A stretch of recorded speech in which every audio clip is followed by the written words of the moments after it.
Hi, thanks for tuning in. I'm Piano Man Steve Lungrin, founder of LearningMusicIsFun.com and the Piano Man Approach online piano course. This video today is going to discuss what learning actually is like. And the reason that I want to talk about that is that we tend to have one of two very flawed concepts of what the process of learning is like, and then when the actual situation doesn't match it, it disappoints us, and sometimes we use that as an excuse to give up. So let's talk a little bit about what these two flawed concepts are. The first one is the traditional, sort of what I call American ethic of you got to work hard. You got to work hard and give it your all and try hard, and if you sacrifice long enough, then you end up over here, and your perseverance will end you up at the finish line, and then you'll have what you want and you'll be happy. There's a lot of reasons why that's not true, but I'm going to get into them in a minute. The other school of thought is a very romantic one where it says, oh, nothing's difficult ever, and you just float along, and you either have natural talent or you don't, and you don't have to develop it. It just comes naturally to you, and you only work on things where you have a natural gift, and blah, blah, blah, blah, blah. That's also not true, okay? That neither one of those is what learning is actually about. So let me tell you what the actual process of learning the piano, or really anything else, is.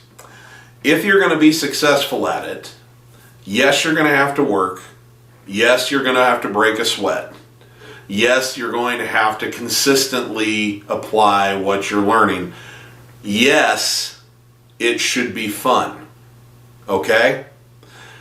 These are not mutually exclusive ideas. If you are not pursuing something that you're interested enough in that you can find an enjoyable pathway, then you need to not pursue it, or you need to find a different mentor or a different method, because you will not break the sweat, consistently apply, and put in the work if you're not enjoying yourself along the way to where you're trying to go.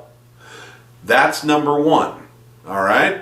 Number two, this myth, yes, there are people that have sort of a natural affinity for certain things. I'm sure that everyone has this. Some people are just naturally able to be very organized. Some people are naturally able to, they take to things that are mechanical, and so they end up being able to figure out how a car engine works a lot easier than someone else. However, when you have a natural affinity for something, it doesn't mean that you don't have to develop that skill to become really good at it. And there are plenty of people who have developed a pretty good level at a skill that was not real natural to them because it was part of something they valued enough that it was worth going through the process. Okay? So you can find an enjoyable, sustainable pathway to make dramatic improvements on anything that you value enough to do, or if it's tied to something that you value enough to do it. But if you find yourself going down the road with a teacher or a mentor or a method where you're not enjoying at all the process of gaining the new information and applying it and consistently working it into your life so you can build new habits, then you either need to reassess whether you really want to learn how to do this, or you have got to find yourself a different mentor, a different teacher, or a different method, because this isn't working for you. Now, there's one other myth that a lot of people have, and that is in both the romanticized version and in the sort of flawed, you got to work hard and sacrifice version, they talk about an end point, that you have all of this work that you have to do. Now, in the romanticized version, they act like you're at the end point the day that you come out, of the birth canal, that you just, you were destined for this and you just immediately can do it. On the American work ethic one, what they talk about is that you put all this sacrifice in and then you eventually arrive over here, okay? This is also not true. You see, here's what it actually looks like, and I know that you're going to understand this because you've learned plenty of things. I don't care who you are, how old you are, or what it is that you do. You have learned a lot of things in your life, and there are some things that you had a natural affinity for that you developed to a much higher level, and there are some things that you did not have a natural affinity for, but you have made gains because you valued it and you found a sustainable pathway to get better at it. Okay? So you can apply this. You can take your own personal experience and understand what I'm talking about. So here's what it is. When you decide you want something, all right, you sort of set a goal in your mind, if you will. And some people are very anal about it and they write them down or whatever. But at that moment, this specific level is sort of born as your objective. And so let's say that you're starting here and the level you want to get to is here. And you start trying to close that gap. With a little practice, you got to retrain the way you think about it. You've got to adopt better habits. You've got to, you read up on it. You take maybe multiple different methods and courses and teachers, but you start working your way over and closing that gap. Now, by the time you get all the way here, something really magical has happened. This is just the next logical step. It's not a big deal to you anymore. When you were here and you were dreaming about being able to do this, it seemed like a really big deal. It seemed like, I would be so happy if I could do this, right? But the gradual nature of closing that gap means that when you get here, it's no longer a big deal, and guess what has happened? It is human nature. You have already, by the time you arrive at this destination, created a new destination. You're already dreaming about this now. That's human nature. We never stop wanting to grow and expand, ever. We never settle. Now, that doesn't mean that you shouldn't be appreciative and grateful for what you already have and where you already are. In fact, that's one of the best things that you can do to keep your head in a space where you'll continue to learn and grow. But we never stop where we are. We never settle.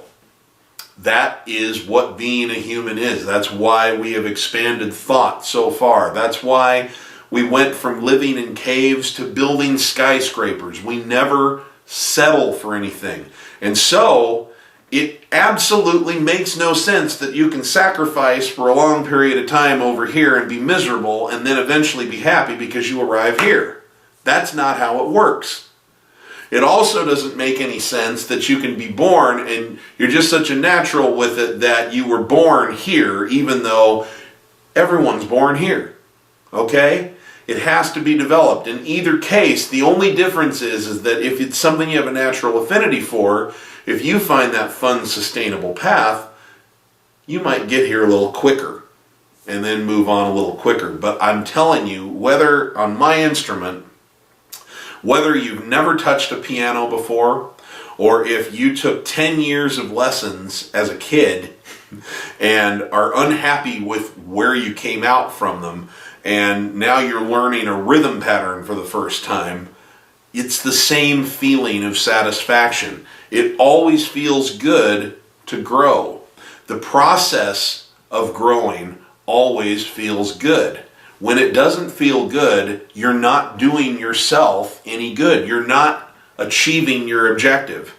And that's why I wanted to bring this up in this video, because you have to accept that it's a constant, continual journey.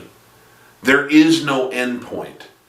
I have been doing this for 30 years, okay, and I get paid pretty well to go play for people, and to this day, I am still trying to grow and advance, and it's not, at this point, I don't need to be any better at this to make more money. I don't need to be any better at this to sell more lesson videos. It's for my own sense of personal satisfaction. What can I learn to do that I haven't learned to do yet, okay? And it doesn't matter if you're at chopsticks or if you're, playing boogie woogie.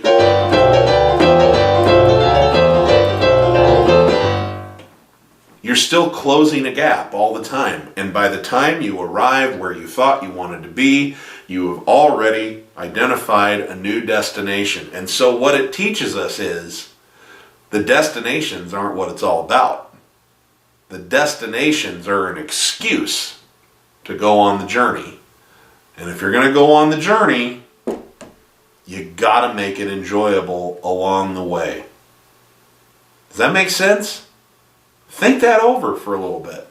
And the reason I'm pointing this out is, I have people all over the world who buy my online piano course, and one of the things I'm most committed to is not just providing great information and a really, really awesome method that can close the gap faster for you so that you can achieve a lot of your goals faster than you would have if you were taking the more slow, deliberate, complicated method of reading notes on a page.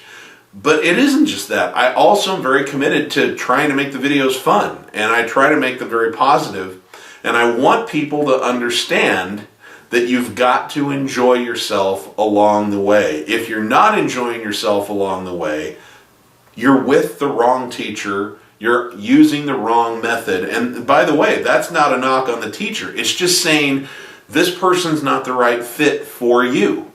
This method's not the right fit for you. Keep looking. Even if that drives someone away from my course, I don't care. I want people to get what they want out of this. But what you actually want is a happy journey, because you are never going to get to the end of what you want. Just the fact that you got this much better makes you want to get this much better. It just never ends. So that's what learning actually looks like. And you will get so much farther, not just at the piano, but at anything else in life that you attempt, when you acknowledge that that's what the learning process looks like. Yes, you have to break a sweat. Yes, you have to put in the time. Yes, you have to apply it consistently. And yes, it should feel good to do it.